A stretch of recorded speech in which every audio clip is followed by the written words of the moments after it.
Hello and good morning and happy Sunday, everybody, and welcome back to the Lessons of Life. Today, I've got a very interesting topic for you all to listen to, and the name of this topic is Lies Destroy Lives. Now, look, I get it, we have a lot of bad things actually happen to people in this world, especially when it comes to cases like sexual assault and, of course, this hashtag #MeToo movement. It all began because there's women that were actually victims of sexual assault or sexual harassment. And as far as the list going on, there are a lot of atrocious things that took place. And yes, awareness needs to be brought to things like that, where people need to be held accountable for despicable actions like that. However, the other problem that actually exists with this as well is when other people like to hijack it for their own personal gain. And what I mean by hijacking it, it's people who like to make lies and false allegations just to harm other people. It not only harms the other person, which is, of course would be the man that try to make a false allegation against, it also does a great disservice to the women who are victims of sexual assault as well. It's really sickening, it's disheartening, and it's very disgusting when you think about it. Now, I'm going to actually tell you about a case that actually happened to somebody that we once knew back in 2007. Now, this guy, he was involved with this woman for maybe a few months or so. And of course, things didn't really go too well, and they both had a fallout, and he just didn't want anything more to do with her. So, she got really upset because he broke it off with her. She was pissed. Yes.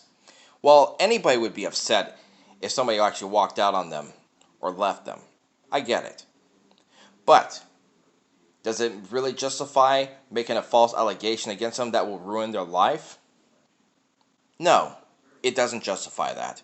So, lo and behold, what she did, she filed a false police report at the local sheriff's office, claiming sexual battery and false imprisonment. Now, after she filed that report, the deputy sheriff showed up at his house, and they also read off the report to him, and they took him into custody. When they're reading off to him, he was like, "You're kidding me." But no, they took him into custody, and they said, all you got to do, just post your bail, and you'll be out within like 24 hours or so, or whatever time duration that was actually set forth by the Florida statutes and whatnot. Anyways, people, he also had to pay a heavy attorney fees, and I mean heavy, and I mean heavy. He paid at least anywhere from $20,000 to $30,000 worth of fees. Whew, that's a fortune. But there are bigger cases than that. But yes, that's steep. So, but this attorney, mind you, as opposed to actually looking for anything in the case that might appear inconsistent, incongruent, or contradicting, he was actually doing his client a great disservice by saying to him that he needed to just take a plea bargain. And mind you, this gentleman was going to be looking at anywhere from 15 to possibly 20 years in prison because of a false allegation. By the time the court case began, when he was in front of the judge, his attorney was nowhere in sight. His attorney was late. And mind you, when an attorney actually shows up late to a trial to represent their client, it only sets the clients up to fail. Chances are they could be paying heavy fines, probably get some incarceration time, and the list goes on. So anyways, yeah, fortunately in this gentleman's case, the judge looked at the police report and he noticed a lot of inconsistencies. For example, one of the inconsistencies that was found is that although she was being falsely imprisoned in her own apartment or sexual battery, she was able to get outside and talk to one of her friends. So, that among other things, that's what actually threw things off in the case. So therefore, the judge said, due to the inconsistencies that I found in this case, I have no other choice but to dismiss this case, and you are hereby cleared of all charges. At first, the gentleman stood in disbelief because he was like in shock and he was afraid of actually being taken in, but then the judge said, "Sir, didn't you just hear what I said? You're free to go. You're cleared of all charges." So as soon as he was leaving through the courtrooms, going out, he ran right into his attorney, and his attorney said, "Sir, you need to get back inside there. We got to take the plea bargain." He's like, What do you mean take the plea bargain?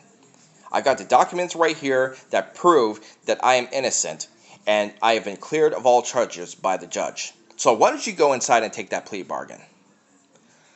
So, fortunately for this gentleman, he dodged a real big ass bullet. And I mean a real big ass bullet. So people, the moral of the story is, you have to be very careful about who you're getting yourself involved with, who you are sharing your bed with, who you're sharing your personal information with, much less. Because those kind of things can be used against you.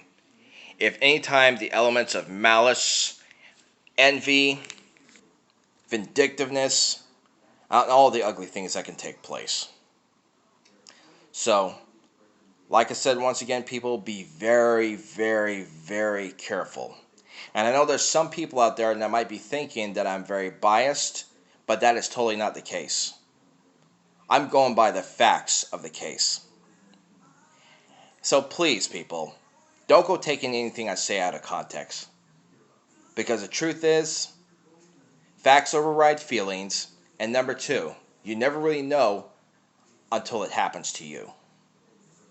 So until next time, people, please take care of yourselves and each other. Hope you all be safe in this terrible pandemic. And looking forward to seeing you all again.